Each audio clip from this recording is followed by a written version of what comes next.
Hello friends, welcome to Moms Talk India. जब भी बच्चा 6 महीने से 1 या 1.5 साल का होता है, वो चलने की और घिसकने की और बहुत सारे मूवमेंट उसके डेवलप होते रहते हैं। ऐसे समय में वो खुद से चलना चाहता है, आगे बढ़ना चाहता है, बेड से नीचे झाँकना चाहता है। इसी तरीके से करते हुए कभी-कभी वो बेड से गिर जाता है या चलते-चलते गिर जाता है, तो उसके सर में चोट लग जाती है और चोट लगने के कारण जो बे हेड बम्प बोलते हैं या फिर नॉर्थ इंडिया में घुबड़ा बोलते हैं, वो निकल कर आ जाता है। तो जब बच्चा गिरे तो आपको किस तरह से उसकी देखभाल करनी है, कब आपको डॉक्टर के पास जाना है, इस बारे में हम आज बात करेंगे। सबसे पहली बार, अगर आपका बच्चा गिरने के बाद बेहोश होने लगे, कॉन्शियस ना रहे, अनकॉन्शियस हो जाए, बेहोश होने लगे, इस हालत में आपको डॉक्टर के पास तुरंत जाना है। दूसरी बात, जब भी बच्चा गिरे उसके 10 से 15 मिनट के बाद वो वॉमिटिंग करे, तब आपको डॉक्टर के पास तुरंत जाना है। अगर आपका बच्चा गिरने के बाद नॉर्मल है पर उसके नाक से या कान से खून आया है, तो हो सकता है कि उसे इंटरनल चोट लगी हो, तो आपको डॉक्टर के पास तुरंत जाना है। अगर स्वेलिंग बहुत ज़्यादा है और बच्चा कंटिन्यूअसली रो रहा है, तो आपको डॉक्टर के पास जाना है। अगर बच्चा गिरने के बाद खड़ा हो गया, थोड़ी देर के बाद फिर से चलने-फिरने में उसे प्रॉब्लम हो रही है, वो गिर रहा है, उसे बैलेंस नहीं मिल रहा है, तो आपको डॉक्टर के पास ज़रूर जाना है। अगर आप देखते हैं कि बच्चे के आँख में खून के धब्बे या फिर उसे देखने में कोई परेशानी हो रही है, वो बता रहा है या फिर अपनी आँखें बार-बार बंद खोल रहा है या फिर बार-बार अपनी आँखों को रोटेट कर रहा है, तो आपको डॉक्टर के पास ज़रूर जाना है। इन सब के अलावा आप एक माँ की नज़र से देखेंगी, तो आपको पता चलेगा कि कौन आपका बच्चा अनकॉन्शियस है, उसमें कुछ बदलाव है, तो आपको डॉक्टर के पास ज़रूर जाना है। हमें सर की चोट को इग्नोर नहीं करनी चाहिए। एज़ अ फर्स्ट एड बच्चा गिरे, उसके बाद आप बर्फ़ से सेंक दीजिए। उसके बाद उसे अंडर ऑब्ज़र्वेशन 24 घंटे रखिए।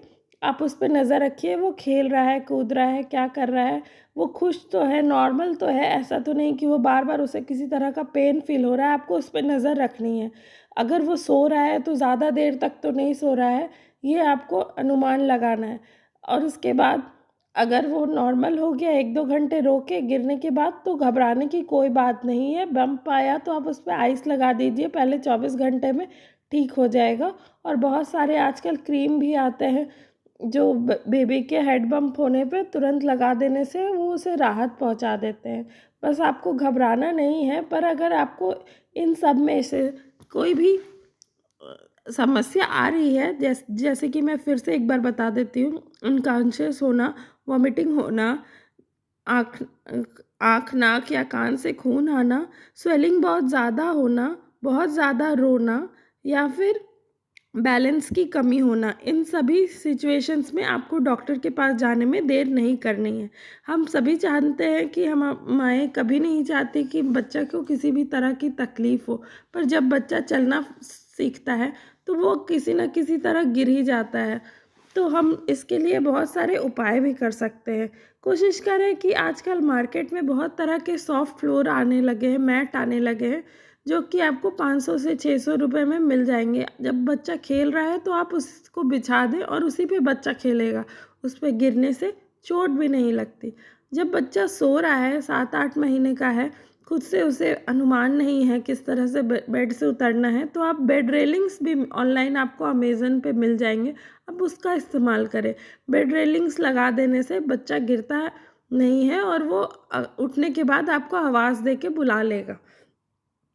तीसरी बात, आपको हमेशा ये ध्यान रखना है कि अगर आपका बच्चा सो भी रहा है, तो आप उसे बीच-बीच में हर 10-15 मिनट पे एक बार देख लें कि वो क्या कर रहा है। अगर आप इस तरह से अपने बच्चे का ध्यान रखेंगी, या बच्चा अगर साइकिल चला रहा है या किसी ऐसे प्लेग्राउंड में जा रहा है जहाँ पे उसे चोट लगने का डर है, तो आजकल बच्चों के लिए हेलमेट भी आते हैं, आप उसका इस्तेमाल कर सकते हैं। साइकिल चलाते हुए तो बच्चों के लिए हेलमेट लगाना बहुत ही ज़रूरी है, क्योंकि आजकल बहुत तरह के से गिरने से सर में चोट आ जाती है। सर की चोट को नज़रअंदाज ना करें, और हम चाहते हैं कि आपका बच्चा हमेशा स्वस्थ और हँसता खेलता रहे। आपको मेरे वीडियोस कैसे लग रहे हैं मुझे ज़रूर बताएं। प्लीज़ मेरे वीडियोस को लाइक और सब्सक्राइब करिए। थैंक